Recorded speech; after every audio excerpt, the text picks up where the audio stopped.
아멘.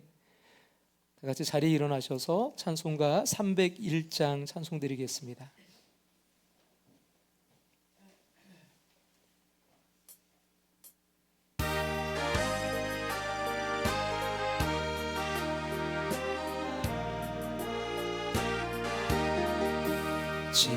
지금까지 지내온 것 주의 크신 은혜라, 한이 없는 주의 사랑 어찌 이루 말하랴. 자나깨나 주의 손이 항상 살펴주시고, 모든 일을 주 안에서 형통하게 하시네. 몸도 맘도 연약하나 세임받아 살았네. 불붙듯이 부으시는 주의 은혜 족하다. 사랑 없는 거리에 나 험한 산길에 맬 때 주의 손을 굳게 잡고 찬송하며 가리라. 주님 다시 배올 날이 날로 날로 다가와, 무거운 짐 주께 맡겨 멋을 날도 멀잖네. 나를 위해 예비하신 보양집에 돌아가 아버지의 품 안에서 영원토록 살리라. 하나님 말씀 빌립보서 1장 12절부터 18절 말씀 우리 다 같이 함께 봉독해서 읽도록 하겠습니다. 형제들아, 내가 당한 일이 도리어 복음 전파의 진전이 된 줄을 너희가 알기를 원하노라. 이러므로 나의 매임이 그리스도 안에서 모든 시대 안과 그 밖에 모든 사람에게 나타났으니, 형제 중 다수가 나의 매임으로 말미암아 주 안에서 신뢰함으로 겁없이 하나님의 말씀을 더욱 담대히 전하게 되었느니라. 어떤 이들은 투기와 분쟁으로, 어떤 이들은 착한 뜻으로 그리스도를 전파하나니, 이들은 내가 복음을 변증하기 위하여 세우심을 받은 줄 알고 사랑으로 하나, 그들은 나의 매임에 괴로움을 더하게 할 줄로 생각하여 순수하지 못하게 다툼으로 그리스도를 전파하느니라. 그러면 무엇이냐? 거칠애로 하나 참으로 하나 무슨 방도로 하든지 전파되는 것은 그리스도니, 이로써 나는 기뻐하고 또한 기뻐하리라. 아멘. 다 같이 자리에 앉으시겠습니다. 함께하는 교회에 오신 모든 분들 주님의 이름으로 축복하고 환영합니다. 2025년 우리 성경통도 함께하고 계신데요, 혹시 10월 일기표 제출을 못하신 분들이 계시다면 제출을 부탁드리고요, 멈추고 계시거나 시작을 못하신 분들은 다시 시작을 부탁드립니다. 정체성 말씀 우리가 선포하고 있는데, 믿음을 가지고 하루에 10번 이상 꼭 선포하시기를 소망합니다. 우리 같이 오늘도 좀 저를 따라서 우리 같이 한번 선포할까요? 다 같이 한번 선포합니다. 오늘도 나를 통해 하나님의 살아계심이 전파됩니다. 오늘도 나를 통해 하나님의 살아계심이 전파됩니다. 오늘도 나를 통해 하나님의 살아계심이 전파됩니다. 오늘도 나를 통해 하나님의 살아계심이 전파됩니다. 오늘도 나를 통해 하나님의 살아계심이 전파됩니다. 네, 오늘은 좀 짧기 때문에 한 번 더 믿음 가지고 우리 고백합니다. 오늘도 나를 통해 하나님의 살아계심이 전파됩니다.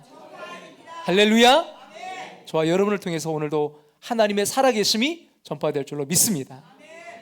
예배 후에 점심 식사가 2층에서 있습니다. 드보라에서 섬겨주시고요. 또 나가실 때 아마 떡이 준비되어 있는 것 같은데 꼭 받아갈 수 있기를 부탁드립니다. 2025 다니엘 기도회가 11월 1일부터 이제 시작돼서 이제 21일까지 우리 다음 이번 금요일까지 있는데요. 이제 6번 남았습니다. 오늘 포함해서 여러분 매일 저녁 8시에 하고 있는데 여러분 꼭 되도록이면 이 현장에 오셔서 같이 은혜와 또 도전받는 시간들이 되었으면 좋겠고요. 여러분 기도 카드 여러분 그 출석 체크하셔서 또 기도 카드 여러분 그 출석을 다음 주에 제출하시면 감사드리겠습니다. 그리고 여러분 한 번도 참석 못하신 분들이 있다면 도전하시고 또 여러분들이 현장에서 또 이렇게 어려우신 분들은 또 여러분이 있는 그 처소에서 꼭 드릴 수 있기를 부탁드리고요. 생일을 축하드립니다. 우리 박균희 전년 11월 19일 생일을 맞이합니다.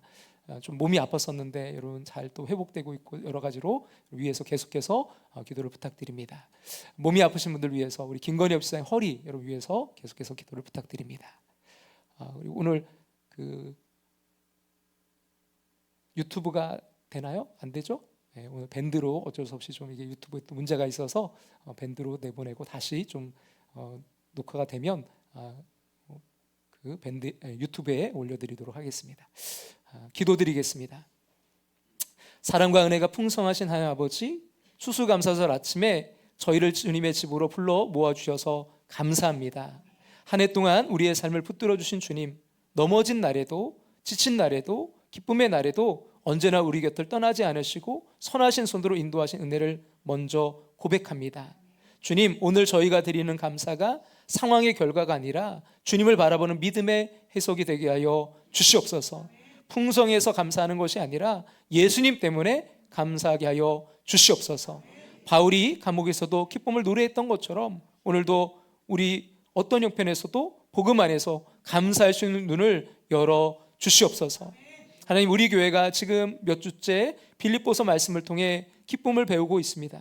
주님, 오늘 이 추수감사절 예배가 그 기쁨의 렌즈를 더 선명하게 바꾸는 예배가 되게 하시고 각 가정과 각 성도들의 마음에서 감사가 다시 흐르고 기쁨이 다시 살아나고 소망이 다시 일어나는 시간 되게 하여 주시옵소서. 특별히 하나님, 11월 19일 생일을 맞이하는 박균희 성도님을 위하여 기도합니다. 지난 시간 동안 여러 가지 몸의 아픔으로 고생했지만 그 가운데서도 함께 하셔서 회복의 은혜를 주신 주님께 진심으로 감사드립니다. 앞으로도 그의 걸음걸음 인도하시고 무너진 부분은 주님께서 친히 세워주시고 약한 부분은 주님이 강하게 하셔서 건강과 평안이 날마다 더해지게 하여 주시옵소서. 그의 삶도 가정도 일터도 주님 친히 지켜주셔서 내년 한 해에는 더욱 강건함과 은혜가 넘치는 기쁨의 열매가 풍성하게 맺히게 하여 주시옵소서. 오늘도 말씀을 통해 주님이 우리 안에 하시는 일을 보게 하시고 우리의 묶인 생각들이 풀어지고 무거운 마음들이 가벼워지며 감사의 노래가 다시 입술에서 터져나오게 하여 주시옵소서. 하나님 아버지, 오늘 예배의 모든 순간을 주님께 맡겨드립니다. 찬양 가운데 임재하시고 말씀 가운데 우리를 깨우시며 기도 가운데 우리의 깊은 곳까지 만져 주시옵소서. 은혜의 주님, 오늘도 우리를 새롭게 하실 것을 기대합니다. 감사드리며 살아계신 예수 그리스도의 이름으로 기도드립니다. 아멘.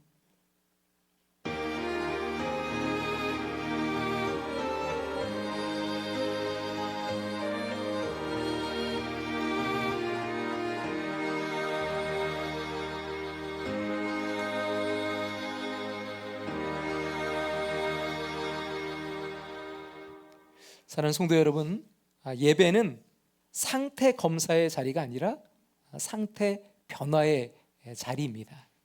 여러분 지친 마음 그대로 오셨어도 괜찮아요.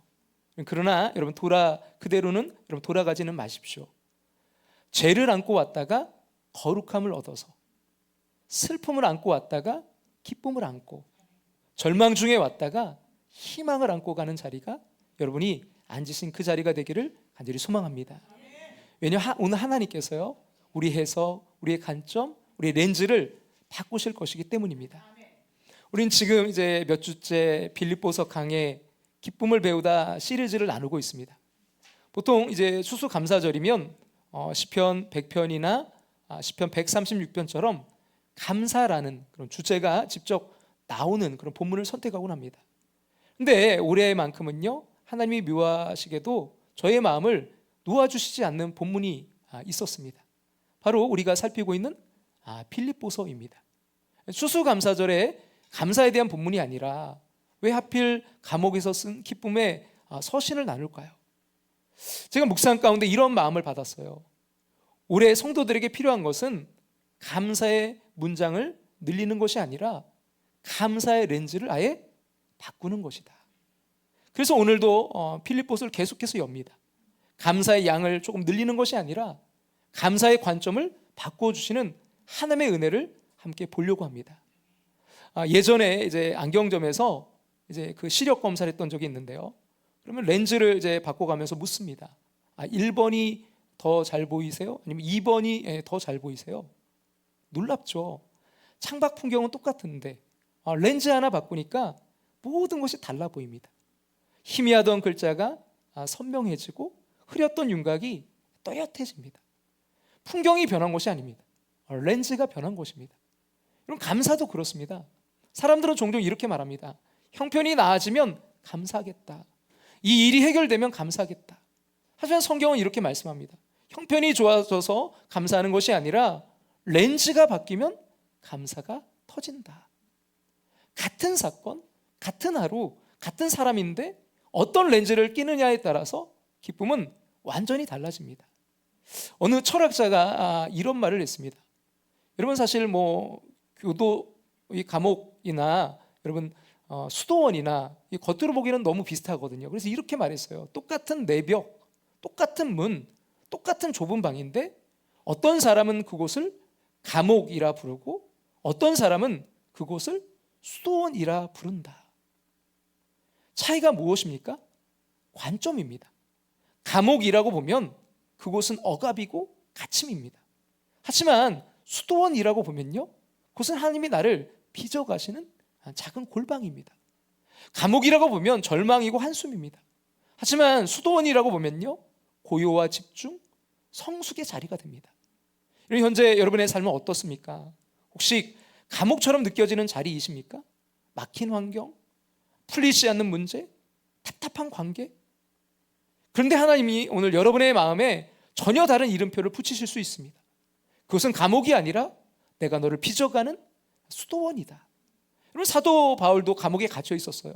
근데 그는 이렇게 고백했는데요. 같이 우리 한번 읽어볼까요? 빌립보서 먼저 1장 12절 같이 한번 읽겠습니다. 내가 당한 일이 도리어 복음 전파의 진전이 된 줄을 너희가 알기를 원하노라. 그리고 18절에 이렇게 말해요. 나는 기뻐하고 또한 기뻐하리라. 내가 당한 일이 도리어 복음 전파의 진전이 되었고, 그래서 나는 기뻐하고 또한 기뻐하리라. 여러분, 상식적으로는 지금 억울합니다. 답답합니다. 막혀서 있습니다. 이렇게 말해야 맞잖아요. 감옥 안에 갇혀 있는데. 근데 바울의 문장에는 낯선 단어 하나가 붙어 있어요. 바로 뭐냐면 도리어. 내가 당한 일이 뭐라고요? 도리어. 이 한 단어가 그의 해석을 바꾸고요, 감정의 결론을 바꾸고 삶의 방향을 바꿔버립니다. 감옥은 그대로인데 기쁨이 솟아나고 쇠사슬은 그대로인데 감사가 터집니다. 바뀐 건 단 하나, 해석의 렌즈입니다. 혹시 여러분의 한 해는 이렇게 저장되어 있지는 않습니까? 건강 악화, 관계 갈등, 재정 압박, 시험과 눈물, 마음의 무너짐. 근데 하나님이 그 제목들 앞에 오늘 단어 하나를 붙이기도 하십니다. 도리어 그것을 통해 회복을 배운다. 도리어 그것을 통해 가정이 하나 되다. 도리어 그것을 통해 기도에 불이 붙다. 도리어 그것을 통해 하나님을 깊이 알게 되다. 도리어 감사가 터지다. 여러분, 관점 하나가 고난을 기회로, 상처를 간증으로, 감옥을 수도원으로 바꿉니다. 잠시 후에 우리는요, 그 사도 바울이 사용했던 그 이제 세 가지 렌즈를 함께 살펴보게 될 거예요. 도대체 어떤 렌즈였길래 사람도 상황도 심지어 감옥도 완전히 다른 의미로 보였을까요? 그리고 그 렌즈를 오늘 우리가 끼운다면 여러분, 우리의 한 해는 어떻게 달라질까요? 오늘 하나님께서 우리의 렌즈를 바꾸실 것입니다. 그리고 바울의 이 고백이 우리 모두의 고백되기를 축복합니다. 이로써 나는 기뻐하고 또한 기뻐하리라. 여러분, 그러기 위해 우리 첫 번째로 이제 바꿔야 될 렌즈는요, 고난의 렌즈예요. 같이 한번 우리 한번 앞에 보시고 읽어볼까요? 하나님이 보여주신 고난의 렌즈를 낍시다. 여러분, 이 고난의, 하나님 보여주신 고난의 렌즈를 낄 때, 그러할 때 고난의 고통이 아닌 축복, 그러니까 여러분, 고통 뒤에 감추어진 축복을 보게 될 줄로 믿습니다. 사랑하는 여러분, 시련과 환난이 몰려올 때 우리 가장 먼저 필요한 것은요, 관점의 전환입니다. 그 관점이 무엇입니까? 고난의 고통이 아니라 그 고난 너머의 축복을 볼 줄 아는 눈이에요. 우린 대부분 고난을 만나면 이렇게 반응합니다.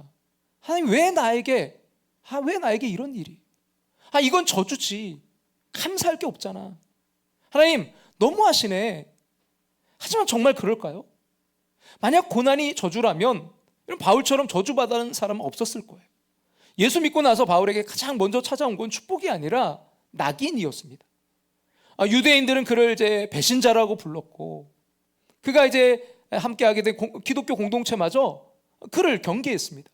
믿을 수가 없는 거죠. 여러분, 사람들에게 낙인 찍혀보신 적 있으십니까? 그 아픔은 말로 다 표현할 수가 없습니다. 단 한 번의 시선, 단 한마디의 그 말이 사람의 마음을 무너뜨립니다. 바울은 그런 시선 속에서 이제 고향 다소로 돌아가서 13년 동안 홀로 지냈습니다. 아무도 찾아오지 않았고 아무도 이해하지 않았습니다. 그 외로움, 그 상실감, 그 허무함이 얼마나 컸을까요? 그러나 하나님은요, 그 시간을 허비하지 않으셨습니다. 그 침묵의 13년은요, 하나님이 바울을 다듬고 준비시킨 은혜의 시간이었습니다. 이후 바나바의 손을 잡고 사역 현장으로 돌아온 바울은 곧 선교사로 파송됩니다. 그의 인생은 이제 본격적인 복음의 여정으로 들어섭니다. 그런데 복음의 길에 언제나 열매와 고난이 함께 있었습니다. 그럼 이렇게 고백합니다. 극심한 시련과 고난과 가난이 나를 지배하였다. 죽을 뻔한 위험이 늘 내 곁에 있었다. 그의 인생은 한 번의 고난이 아니라 고난으로 시작해서 고난으로 자라고 고난으로 성숙하는 여정이었어요. 예루살렘 교회는 그를 오해했고 또 그의 사도권을 무너뜨리려고 했습니다. 그리고 마침내 그토록 가고 싶던 로마에는 죄수의 신분으로 들어가게 됩니다. 바울이 끌려간 시위대 감옥은 단순한 감옥이 아닙니다. 중죄인을 가두는 곳이었어요. 양파는 이제 로마 군인과 쇠사슬로 묶여 있고 또 나머지 2명이 24시간 감시합니다. 혼자 있을 수 있는 시간이 단 한순간도 없어요. 욕설, 조롱, 폭력, 굴욕이 하루의 전부였습니다. 그다가 여러분, 그는 죄를 지은 것도 아니었어요. 그저 복음을 전했을 뿐입니다. 하나님을 위해 한 일의 결과가 쇠사슬과 고난이라면 얼마나 납득하기 어렵겠습니까? 그런데 놀랍게도요, 바울은 그 자리에서 이렇게 말합니다. 같이 한번 우리 빌립보서 1장 12절 말씀 다 같이 한번 읽겠습니다. 형제들아, 내가 당한 일이 도리어 복음 전파에 진전이 된 줄을 너희가 알기를 원하노라. 내가 당한 일, 내가 지금 이렇게 감옥에 갇히고 지금 어려움 당한 일이 도리어 뭐라고요? 복음 전파에 뭐가 됐다고요? 진전이 된 줄을 너희가 알기를 원하노라. 여러분, 이게 어떻게 가능한 고백입니까? 감옥은 갇힌 곳이고요, 쇠사슬은 억압의 상징인데 바울은 그 안에서 진전을 본 거예요. 이 진전의 뜻이 뭐냐면요, 일이 진행되어 발전함이라고 나오더라고요. 일이 진행되어 발전되었다. 그럼 바울의 렌즈가 바뀐 거예요. 사람이 바뀐 게 아니라 해석이 바뀐 것입니다. 여러분, 그는 내가 당한 일 속에서 하나님의 숨은 의도를 발견했습니다. 보통 내가 당한 일이라고 하면요, 생각만 해도 정말 치가 떨리고 정말 떠올리기 싫은 일들이 많습니다. 근데 바울은 그 단어 뒤에 도리어를 붙였어요. 뭐라고 합니까? 내가 당한 일이 도리어. 내가 지금 당한 이 고난이, 그 고난이 막힌 길이 아니라 열린 길이었다는 거예요. 여러분, 그 로마 군인 4명이 교대로 24시간 감시했습니다. 바울은 그 군인들과 함께 묶여 있었죠. 하지만 그는 그들에게 복음을 전했습니다. 하루가 지나면 4명, 한 달이면 수십 명의 군인들이 바울의 입에서 복음을 듣게 됩니다. 그리고 그들을 통해서요, 복음은 로마의 귀족, 황제의 친척에게까지 들어갔어요. 만약 여러분, 바울이 자유인이었다면 결코 들어갈 수 없던 그 로마의 심장부에 하나님은요, 감옥이란 문을 통해 복음을 흘려 보내신 것입니다. 도리어 바울에게 감옥은 갇힌 곳이 아니라 하나님이 여신 복음의 통로였습니다. 사랑하는 여러분, 고난은요, 때로 하나님이 나를 가르치시는 1:1 강의실입니다. 평탄할 때는 기도하지 않아요. 모자람이 없을 땐 회개하지 않습니다. 모든 것이 잘 될 때는 순종하지 않습니다. 그래서 하나님은 때로 우리의 일정을 잠시 멈추게 하십니다. 그리고 고난의 교실에 우리를 잠깐 앉히세요. 그 교실에는 칠판도 친구도 없습니다. 오직 하나님과 나 둘뿐입니다. 그 자리에서 하나님은요, 우리의 교만을 깎고 인격을 다듬으시며 또 믿음의 뿌리를 깊이 내리게 하십니다. 바울에게 감옥은 바로 그 교실이었어요. 그곳에서 하나님은 바울을 새롭게 빚으셨고 복음을 로마의 심장까지 보내셨습니다. 여러분, 고난 자체가 축복이라는 말은 아닙니다. 그건 미화입니다. 그러나 고난을 사용하신 하나님은요, 축복의 하나님이십니다. 바울은 고난을 해석할 때 이렇게 말하는 거예요. 이 일이 아프긴 하지만, 이 일이 힘들긴 하지만 도리어 하나님이 이 일을 통해서 더 놀라운 일을 하신다. 그래서 고난이 축복이 되는 것입니다. 여러분, 우리의 내가 당한 일도요, 그렇게 바뀔 수가 있어요. 여러분의 내가 당한 일이 도대체 무엇입니까? 버림받은 일. 여러분, 우리가 지금 다니엘 기도를 하고 있는데 그 가운데 두 분 강사님이 보니까 계속해서 연속으로 보니까 고아이셨어요. 버려졌어요. 그 부모가 이혼하면서 버려져서 입양 가기도 했고, 또 고아이기에 어쩔 수 없이 또 입양 가기도 했고. 근데 여러분, 그 내가 정말 당한 일, 버림받은 일, 실패한 일, 무너진 관계, 건강의 악화, 예기치 못한 사고, 사람에게 받은 상처, 그 인들은 분명 아팠어요. 하지만 여러분, 이 추수감사절 그 사건들을요, 다시 들여다보십시오. 하나님은요, 그 제목 위에 새로운 단어를 붙이실 수 있습니다. 도리어 그 일이 하나님을 깊이 알게 된 일, 도리어 그 일이 가정이 하나 된 일, 도리어 그 일이 기도가 살아난 일, 도리어 그 일이 감사가 터진 일. 감사는 상황이 좋아서가 아니라 하나님이 해석을 바꾸셨기 때문에 생기는 것입니다. 미국 서부 시대에 이제 금광을 발견한 그런 일행들이 있었어요. 그래서 너무 기뻐서 서로 비밀로 이제 하기로 했습니다. 근데 이제 준비를 마치고 다음날 아침 일찍 모였더니 이미 마을 사람들이 잔뜩 몰려와 있는 거예요. 그래서 그들이 막 서로가 분노하며 묻습니다. 누가 말했어? 누가 정보를 흘려보냈어? 근데 마을 사람들이 이렇게 말하는 거예요. 아무도 말 안 했어요. 그냥 당신들 얼굴을 보고 알았어요. 사랑하는 여러분, 하나님이 우리의 고난을 축복으로 바꾸시면요, 얼굴이 달라집니다. 감사하면 얼굴이 밝아지고, 소망이 생기면요, 말투가 달라집니다. 관점이 바뀌면 삶의 공기가 달라집니다. 바울의 얼굴이 그랬어요. 쇠사슬은 지금 있었어도요, 기쁨은 묶여있지 않았습니다. 여러분, 사랑하는 여러분, 여러분의 내가 당한 일이 무엇입니까? 오늘 하나님 앞에 이렇게 물어보세요. 주님, 이 일이 도리어 무엇이 되게 하시렵니까? 주님, 이 일이 도리어 어떤 축복이 되게 하시렵니까? 그 질문 하나가 고난을 축복으로, 눈물을 감사로, 감옥을 수도원으로, 막힌 길을 열린 길로 바꾸는 하나님의 그 놀라운 손길을 경험하게 될 줄로 믿습니다. 자, 하나님이 보여주신 첫 번째 고난의 이제 렌즈를 우리가 끼고 보았다면, 이제 두 번째로요, 여러분 어떤 렌즈를 끼자고요? 다 같이 한번 읽어볼까요? 하나님이 보여주신 관계의 렌즈를 낍시다. 관계의 렌즈. 여러분, 인간관계의 갈등이 아닌 하나님의, 우리가 그 렌즈를 낄 때 하나님의 역할이 보일 줄로 믿습니다. 사랑하는 여러분, 우리의 기쁨을 빼앗아 가는 게 뭘까요? 사실 고난보다 더 깊이 우리의 마음을 흔드는 거, 그건 바로 사람으로 인한 상처예요. 아무리 환경이 힘들고 어려워도요, 사랑하는 사람이 옆에 함께하면요, 버틸 수 있습니다. 하지만 반대로 아무리 좋은 집에, 좋은 환경에 살아도요, 사람과의 관계가 틀어지면 그 집이 지옥이 됩니다. 그래서 바울은 육체의 고통보다 사람 때문에 겪는 마음의 고통이 더 크다는 걸 알고 있었어요. 바울이 갇혀있던 로마 감옥 밖에서는 지금 놀라운 일들이 벌어지고 있었습니다. 그를 사랑하는 사람들이 이렇게 말했어요. 우리 사도 바울이 갇혀있으니 우리가 그를 대신해서 복음을 전하자. 그들은 착한 뜻으로 복음을 전했습니다. 하지만 또 다른 무리들은 달랐어요. 그들은 바울을 질투했습니다. 그의 이름이 높아지는 걸 싫어했어요. 그래서 투기와 분쟁으로 복음을 전했다라고 성경은 말씀합니다. 같이 한번 우리 빌립보서 1장 15절 말씀 다 같이 한번 읽겠습니다. 어떤 이들은 투기와 분쟁으로, 어떤 이들은 착한 뜻으로 그리스도를 전파하나니. 이런 믿음의 사람들 사이에서도 갈등이 있었어요. 같이 복음을 전하는 사람들 사이에서도 왜 저 사람만 주목받지? 왜 저 사람만 사랑받지? 그 시기와 경쟁이 교회 안에서도 일어난 거예요. 여러분, 바울이 사람일까요? 천사일까요? 예, 그렇죠. 뭐 이거 말 같지도 않은 질문 하시네요. 뭐 그런 표정인데요. 그도 우리가 똑같이 바울도 상처받는 인간이었어요. 누가 자신을 오해하면 마음이 무너지고요. 또 누가 자신을 배척하면요, 정말 마음 깊이 아팠어요. 근데 바울이 놀라운 건요, 그 상처에 매이지 않았다는 거예요. 그럼 이렇게 말합니다. 먼저 빌립보서 1장 17절 같이 한번 읽겠습니다.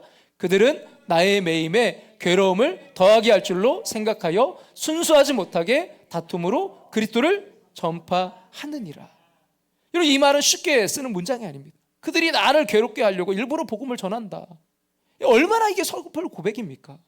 근데 놀랍게도요, 바로 다음 절에서 바울이 이렇게 말해요. 같이 한번 1장 18절 다 같이 한번 읽겠습니다. 그러면 무엇이냐? 거칠애로 하나 참으로 하나 무슨 방도로 하든지 전파되는 것은 그리스도니 이로써 나는 기뻐하고 또한 기뻐하리라. 그러면 무엇이냐? 거칠애로 하나 참으로 하나 무슨 방도로 하든지 전파되는 것은 그리스도니 이로써 나는 기뻐하고 또한 기뻐하리라. 여기서 바울의 관점이 드러나요. 그는 사람들의 태도에 시선을 두지 않았어요. 그들의 의도에 갇히지 않았습니다. 대신 하나님께서 그 사람들을 하나님의 도구로 사용하신다는 관점으로 봤습니다. 저 사람의 의도가 순수하지 않아도 하나님은 그를 통해 복음을 전하게 하신다. 그럼 된 거다. 바울은 이렇게 했었겠어요. 사람은 나를 괴롭히지만 하나님은 그를 사용하신다. 이것이 바로 인간관계 갈등 속에서 기쁨을 지키는 비결입니다.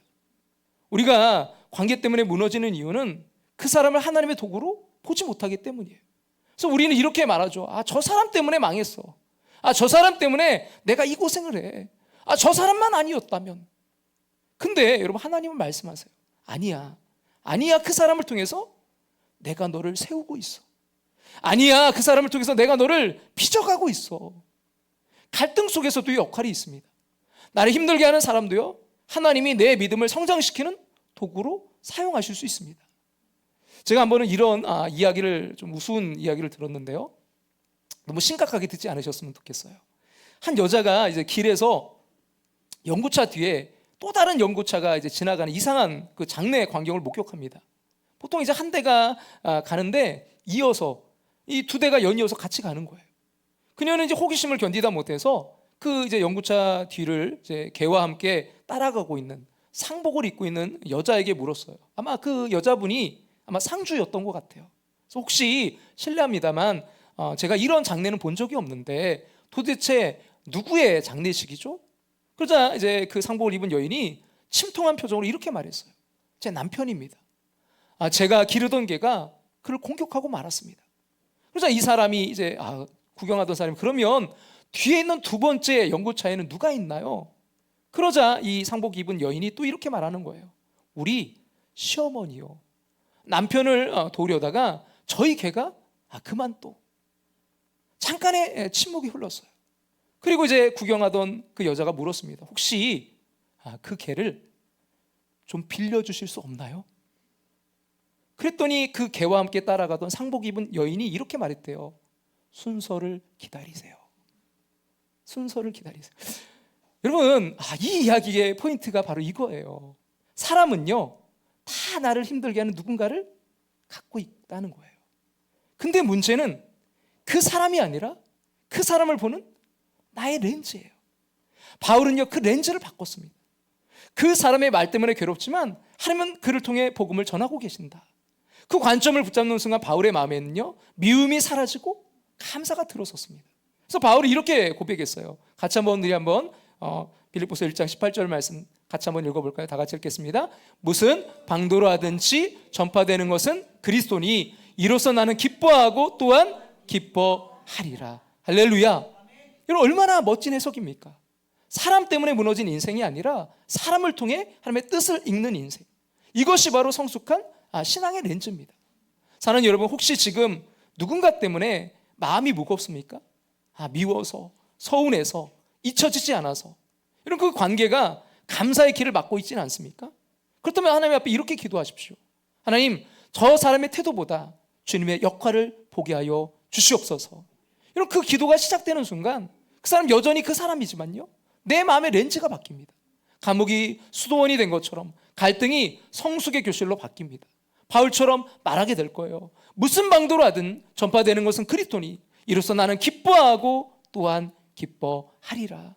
사랑하는 여러분, 혹시 여러분의 감사와 기쁨을 가로막고 있는 사람은 누굽니까? 그 이름을 떠올리면서 이렇게 고백해 보세요.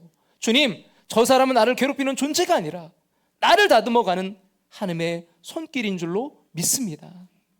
그 순간 상처가 은혜가 되고요, 갈등이 감사로 바뀌고 또 인간관계 속에서 여러분 기쁨이 터져나올 줄로 믿습니다. 바울의 렌즈가 바로 그런 렌즈였어요. 사람의 의도에 갇히지 않고 하나님의 뜻을 읽는 사람, 그런 사람의 인생은 절대 기쁨을 빼앗기지 않습니다. 자, 우리가 두 개의 렌즈 살펴봤는데요, 첫 번째 렌즈, 하나님이 보여주신 렌즈는 무슨 렌즈라고요? 고난의 렌즈. 그 고난의 고통의 어려움만이 아니라 그 속에, 그 뒤에 있는 하나님의 축복을 보자 말씀드렸고요. 그럼 두 번째 렌즈는 어떤 렌즈였죠? 관계의 렌즈. 그러니까 그 사람만이 아니라 그 뒤에서 역사하시는 하나님의 그 선하신 손길, 나를 다듬어 가시는 하나님의 손길을 보시기를 간절히 소망합니다. 자, 마지막 세 번째 어떤 렌즈일까요? 같이 한번 볼까요? 다 같이 한번 읽겠습니다. 하나님이 보여주신 영성의 렌즈를 낍시다. 이 영성의 렌즈를 낄 때, 그럴 때 여러분 내 속의 자아가 아닌 여러분 내 안에 계신 하나님을 보게 될 것입니다. 사랑하는 여러분, 지금까지 살펴본 두 가지 관점, 고난을 축복으로 보고 사람을 하나님의 도구로 보는 것, 근데 이 모든 것을 가능케 한 가장 근본적인 비밀이 있어요. 그것은 바로 내 안에 계신 예수님을 바라보는 눈입니다. 많은 성도님들이 이렇게 말해요. 환경이 너무 힘들어요. 사람들이 나를 괴롭혀요. 그래서 기쁨이 사라졌어요. 근데 여러분, 정말 환경 때문일까요? 사람 때문일까요? 아닙니다. 성경은 분명히 말씀해요. 기쁨을 빼앗는 것은 외부의 문제가 아니라 내 안의 자아라고요. 그럼 내 안에 내가 너무 크면요, 하나님이 하시는 일이 보이지 않아요. 여러분, 상처받은 나만 보이고 억울한 나만 남습니다. 그래서 감사가 사라지고 기도도 메마르고 기쁨이 식어갑니다. 근데 사도 바울도 처음부터 이렇게 성숙했던 게 아니었어요. 그도 우리들처럼요, 흔들렸고 낙심했고 눈물 흘렸습니다. 로마 교회의 지도자들이 자신을 공격할 때 그는 인간적으로 상처받고 마음이 무너졌습니다. 근데 여러분, 바울이 붙잡은 게 있었어요. 바로 기도입니다. 그는 항상 기도를 붙들었어요. 바울은요, 기도 속에서 자신을 향한 시선을 거두고 자신 안에 계신 예수 그리스도를 바라보았습니다. 기도하면 놀라운 일이 일어납니다. 내가 보이지 않고요, 주님이 보이기 시작합니다. 고난이 보였던 자리에 주님의 손길이 보이고 사람의 말이 아닌 그 들리던 자리에 주님의 음성이 들립니다. 그래서 바울이 이렇게 고백했어요. 같이 한번 갈라디아서 2장 20절 말씀 다 같이 한번 우리 한번 읽어볼까요? 다 같이 읽겠습니다. 내가 그리스도와 함께 십자가에 못 박혔나니 그런즉 이제는 내가 사는 것이 아니요 오직 내 안에 그리스도께서 사시는 것이라. 내가 그리스도와 함께 십자가에 못 박혔나니 그런즉 이제는 내가 사는 것이 아니요 오직 내 안에 그리스도께서 사시는 것이라. 내가 죽어야 주님이 사십니다. 내가 내려와야 주님이 일하십니다. 이런 바울은 지금 로마 그 시위대 감옥에 있었지만 자신을요, 감옥 안의 사람으로 보지 않았어요. 그는 이렇게 편지를 시작했는데요, 여러분 빌립보서 1장 1절 우리 한번 같이 한번 볼까요? 그리스도 예수 안에서 빌립보에 사는 모든 성도와 또한 감독들과 집사들에게 편지하노니. 여러분 놀랍지 않습니까? 분명 그는 지금 어디 있죠? 로마 감옥 안에 있었는데 여러분 자신의 위치를 뭐라고 해요? 그리스도 예수 안에서, 로마 감옥 안에서 빌립보에 사는 모든 성도와 또한 감독들과 집사들에게 편지하노니가 아니라 어디에서요? 그리스도 예수 안에서. 그의 몸은 쇠사슬에 묶였지만 그 영혼은 은혜 안에 있었습니다. 감옥은요 그를 가둘 수가 없었어요. 왜냐하면 그는 이미 예수 그리스도 안에 있었기 때문입니다. 사랑하는 여러분, 삶이 벅차고 기쁨이 사라지고 감사가 막힐 때 우리의 기도를 이렇게 바꿔야 돼요. 하나님, 상황을 바꿔주세요가 아니라 하나님, 저의 안에 이 렌즈를 바꿔주세요. 감옥이 바뀌지 않아도요, 시선이 바뀌면 기쁨이 터집니다. 사람이 달라지지 않아도 해석이 바뀌면 감사가 솟습니다. 내가 중심에서 물러나면 그 자리에 주님이 중심을 잡으십니다. 한 병실에 2명의 환자가 있었어요. 한 사람은 이제 작은 창가 쪽에, 한 사람은 이제 안쪽에 누워 있었습니다. 그 창가의 환자는 그래도 일어날 수 있었기에 매일 밖을 보면서 그 안쪽의 환자에게 말해줬어요. 오늘은 아이들이 연못에서 우리에게 모이를 주고 있네요. 아이들이 엄마 아빠 손을 잡고 깔깔대며 웃고 있네요. 꽃이 피었어요. 하늘이 정말 예뻐요. 그 이야기를 들으면서 이제 안쪽 환자는요, 하루하루 위로를 받았습니다. 그러다 어느 날 이 창가의 환자가 세상을 떠났어요. 안쪽 환자는요, 이제 간호사에게 부탁했습니다. 저를 창가 쪽으로 옮겨주세요. 정말 기대에 차서 그 정말 보고 싶었던 창밖을 본 순간 보이는 것은요, 회색 벽뿐이었습니다. 그제야 깨달았어요. 그 친구는 실제 풍경이 아니라 믿음의 눈으로 세상을 보고 있었던 것입니다. 사랑하는 여러분, 환경은 그대로일지라도요, 무엇을 보느냐가 인생의 색을 바꿉니다. 바울은 회색 벽을 보고도요, 그 너머에 하나님 나라의 빛을 본 사람이었습니다. 사랑하는 여러분, 오늘 우리가 배운 3가지 렌즈를 기억하시길 바라요. 첫 번째, 하나님이 보여주신 어떤 렌즈라고요? 고난의 렌즈. 그래서 고난의 그 고통이 아니라 고난의 축복을 바라볼 수 있기를 간절히 소망합니다. 두 번째, 관계의 렌즈. 그 렌즈를 낄 때 인간의 갈등이 아니라 그 안에서도 역사하신 하나님의 역할을 볼 수 있기를 간절히 소망합니다. 마지막 3번째가 무슨 렌즈라고요? 영성의 렌즈. 그래서 그 렌즈를 꼈을 때 내 자아가 아니라 내 안에 계신 주님을 볼 수 있기를 간절히 소망합니다. 이 3 렌즈가 바뀌면요, 환경이 변하지 않아도 마음이 변하고, 감옥이 변하지 않아도 감사가 터지고, 세상이 흔들려도요, 믿음은 흔들리지 않습니다. 어느 젊은 사모님이 계셨어요. 근데 안타깝게도 병명도 모르고 너무 오래 아파서, 그래서 병원에서는 이제 가족에게 정말 위독할 때 그 유언을 남기라고 할 정도였어요. 하나님이 왜 이런 시련을 주시나 낭망하던 그때 말씀 한 구절이 마음을 울렸습니다. 고린도전서 3장 16절이었는데요, 너희가 하나님의 성전인 것과 하나님의 성령이 너희 안에 계신 것을 알지 못하느냐. 너희가 하나님의 성전인 것과 하나님의 성령이 너희 안에 계시는 것을 알지 못하느냐. 그녀는 깨달았어요. 내 몸이 하나님의 성전이구나. 하나님이 이 병든 내 몸 안에도 계시는구나. 그 순간 입술에서 찬양이 흘러나왔습니다.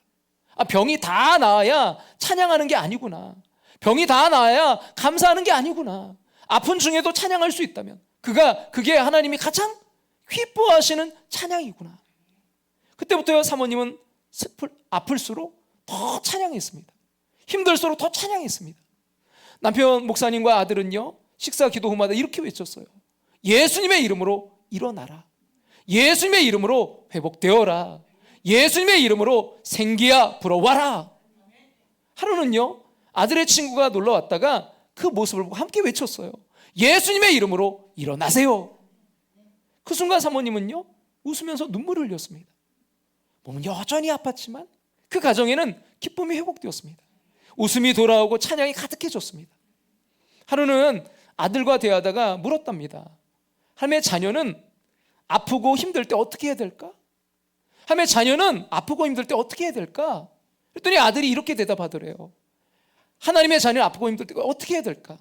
하나님께 맡기고 기도하고 막 노래를 부르면서 찬양해야죠. 하나님께 맡기고 기도하고 막 노래를 부르면서 찬양해야죠. 그 말을 듣고 자신의 질병을 통해서 아들의 믿음을 세워가심에 너무나 감사했다고 합니다. 이런 하나님을 바라볼 때 어떤 형편에서도요, 기쁨이, 감사가 회복될 줄로 믿습니다.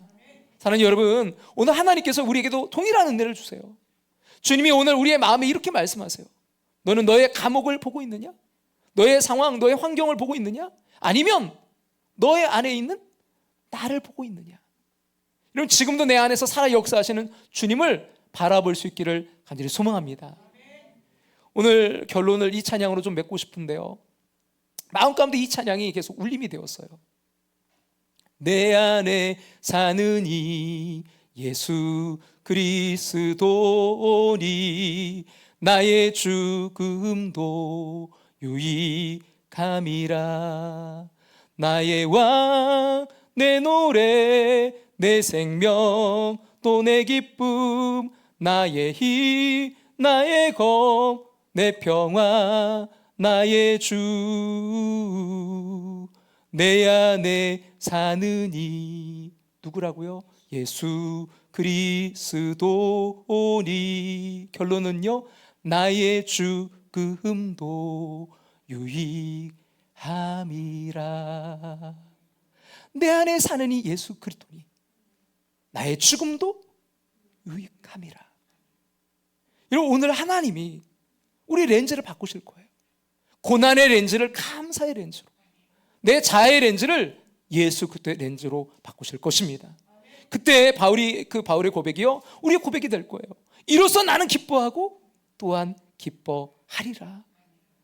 여러분, 주님 안에서 감옥은 수도원이 되고 눈물은 감사가 되며 고난은 기쁨이 됩니다.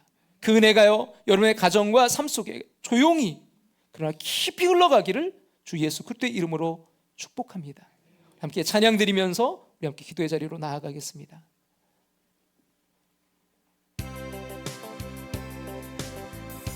내 안에 사는 이 예수 그리스도니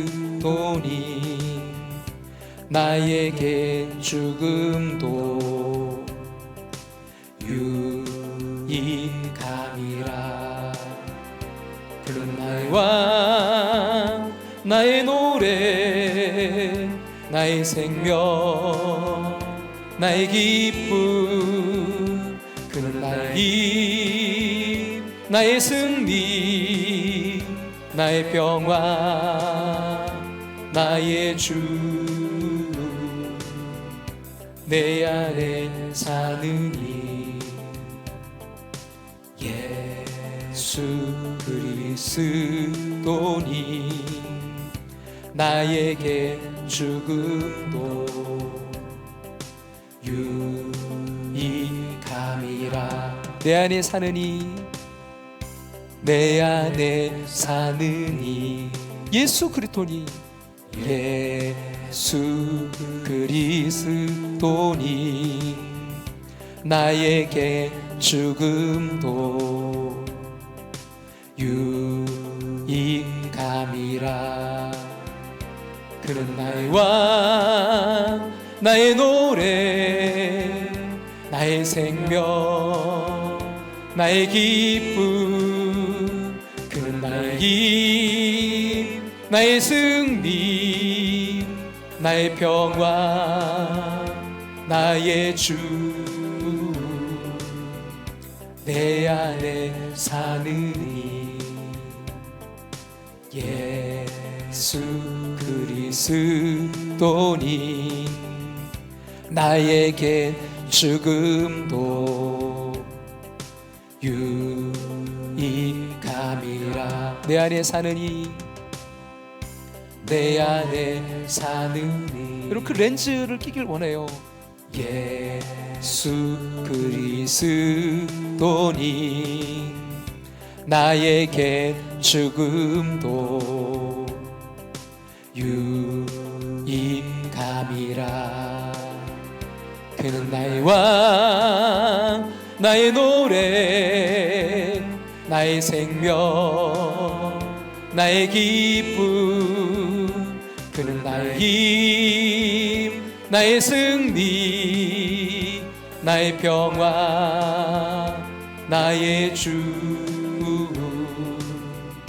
내 안에 사는 이 예수 그리스도니 예수 그리스도니 나에게 죽음도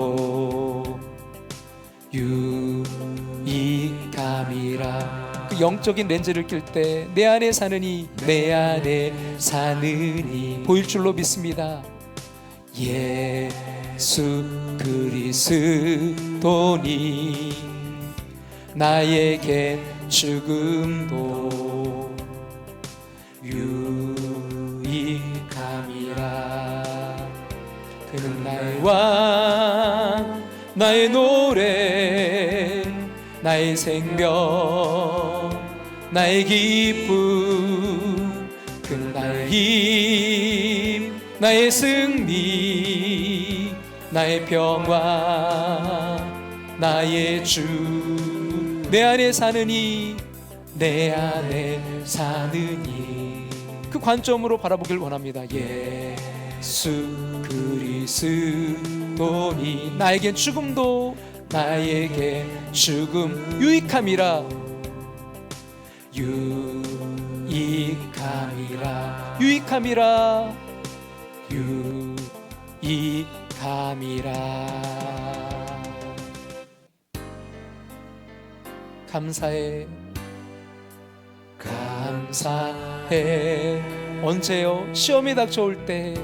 시험이 닥쳐올 때에 주께서 인도하시네. 주께서 인도하시네. 두려움 없네. 두려움 없네. 모두 감사해. 모두 감사해. 절망 속에서 새 힘을, 절망 속에서 새 힘을, 새로운 용기 주시니, 새로운 용기 주시니 승리하리라. 승리하리라. 그렇게 바라볼 때 나의 모든 생활 속에서, 나의 모든 생활 속에서 주님이 함께 하시니. 주님의 성령, 주님의 성령 나를 인도하시리. 시험이 나를 찾아올 때 주님 지켜주시리. 주님의 성령 나를 인도하시리. 이 시간 우리 함께 기도의 자리로 나아가겠습니다. 사랑하는 여러분, 오늘 하나님께서 우리에게 보여주신 세 가지 렌즈를 여러분 기억하시죠? 고난의 렌즈, 관계의 렌즈, 영성의 렌즈. 우리가 방금 찬양으로 고백했던 것처럼 내 안에 사는 이 예수 그리스도니 나의 죽음도 유익함이라. 내 안에 사시는 주님 때문에 오늘도 감사해라고 고백할 수 있는 줄로 믿습니다. 이제는 말씀과 찬양에서 끝나지 않고 우리 마음 깊은 곳에서 렌즈가 실제로 바뀌는 시간이 되었으면 좋겠습니다. 그래서 이 시간 우리 함께 소리내어 기도할 때요, 각자 이렇게 함께 기도했으면 좋겠습니다. 첫째, 올 한 해 나에게 있었던 내가 당한 일들 위해 하나님이 도리어의 은혜를 붙여달라고 기도합시다. 고난의 고통만 보지 않고 그 뒤에 감추어진 하나님의 뜻, 하나님의 선하신 손길을 보게 해달라고, 감옥 같은 자리가 수동 같은 자리가 해달라고 우리 기도합시다. 둘째, 나를 힘들게 했던 사람들, 관계들을 떠올리며 기도합시다.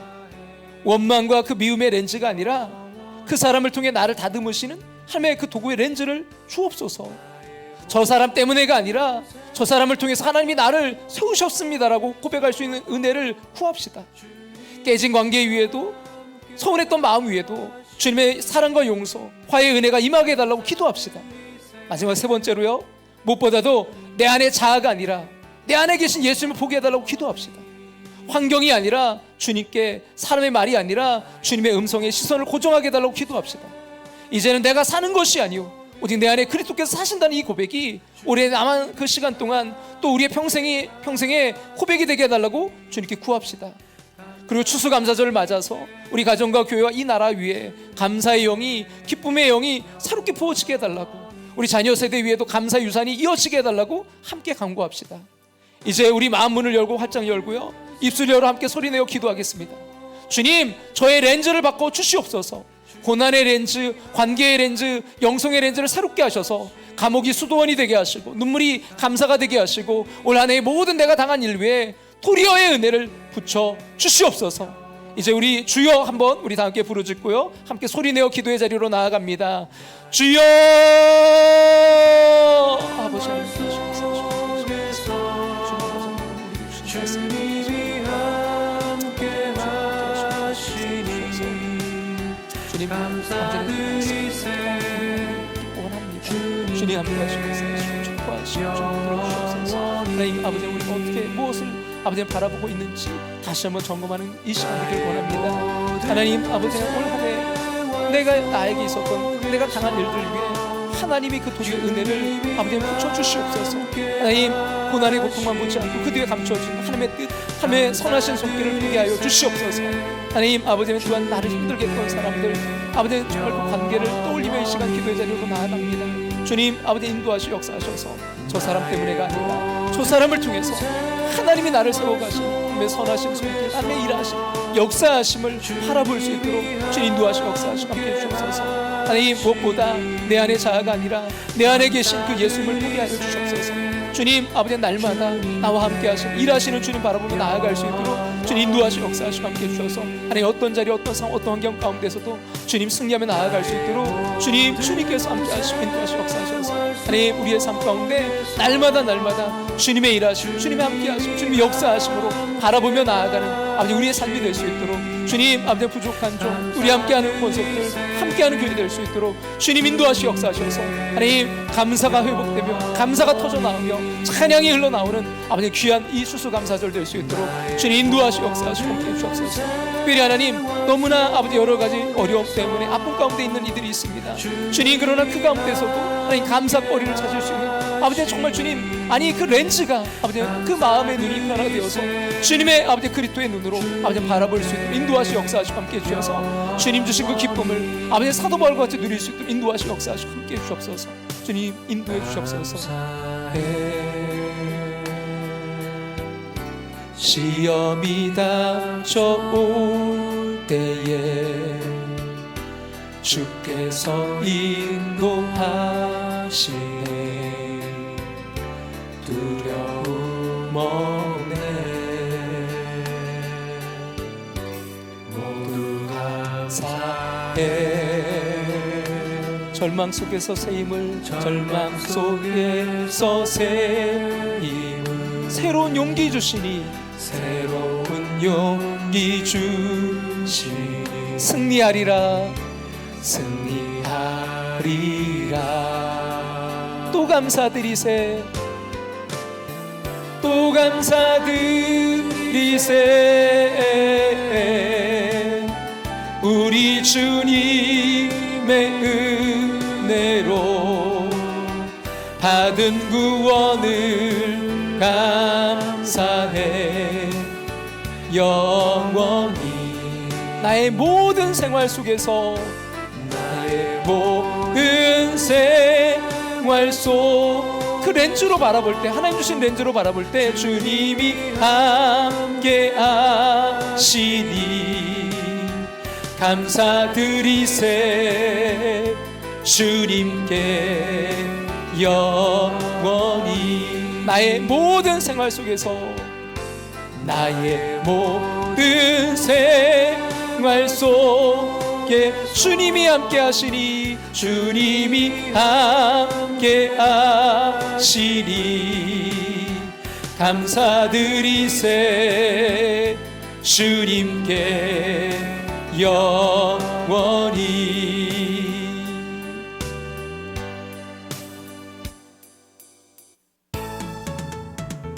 주님 한 분밖에는 아는 사람 없어요 가슴 깊이 숨어 있는 주를 사랑하는 마음 주님 한 분밖에는 기억하지 못해요 처음 주를 만난 그날 울며 고백하던만 나는 행복해요 제사함 받았으리 아버지 품 안에서 떠나 살기 싫어요. 나는 행복해요. 나는 행복해요. 사랑이 샘솟으리 이 세상 무엇이든 채우고 또 남아요. 주님 한 분밖에는 사랑할이 없어요.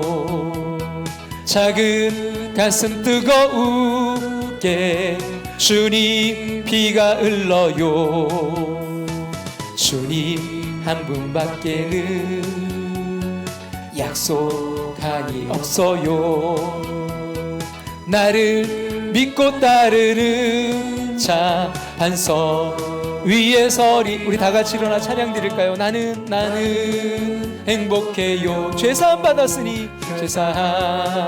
받았으니 아버지 품 안에서 떠나 살기 싫어요. 나는 행복해요. 사랑이 샘솟으니 이 세상 무엇이든 채우고 또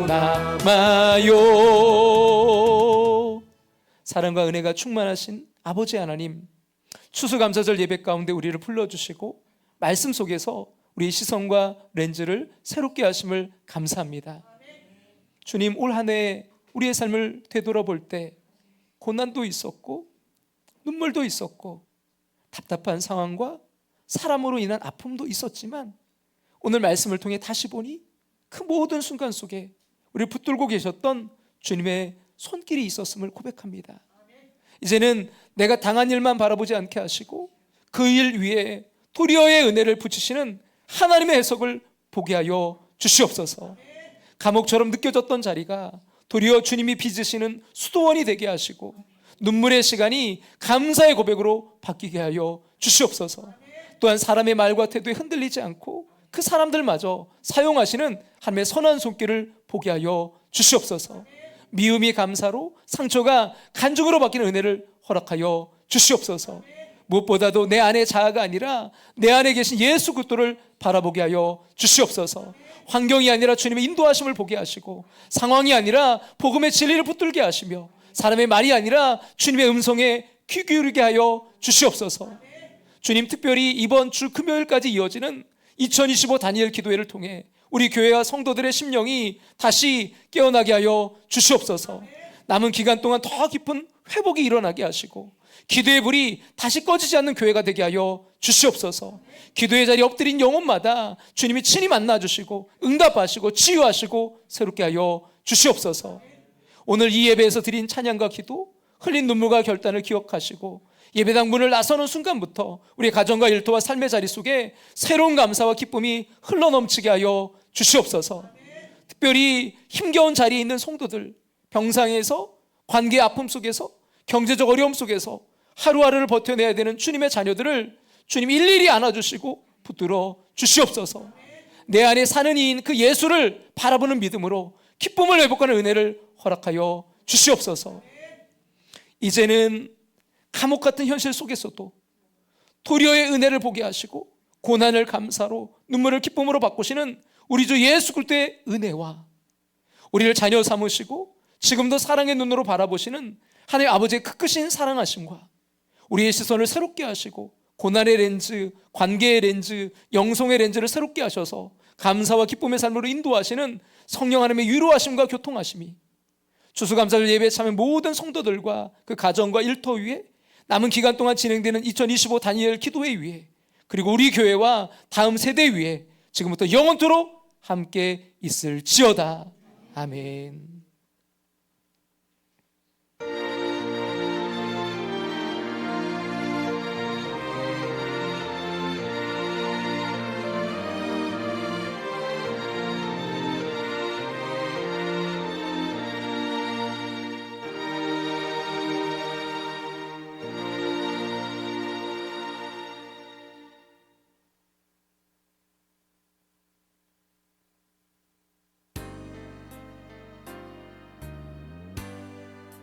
감사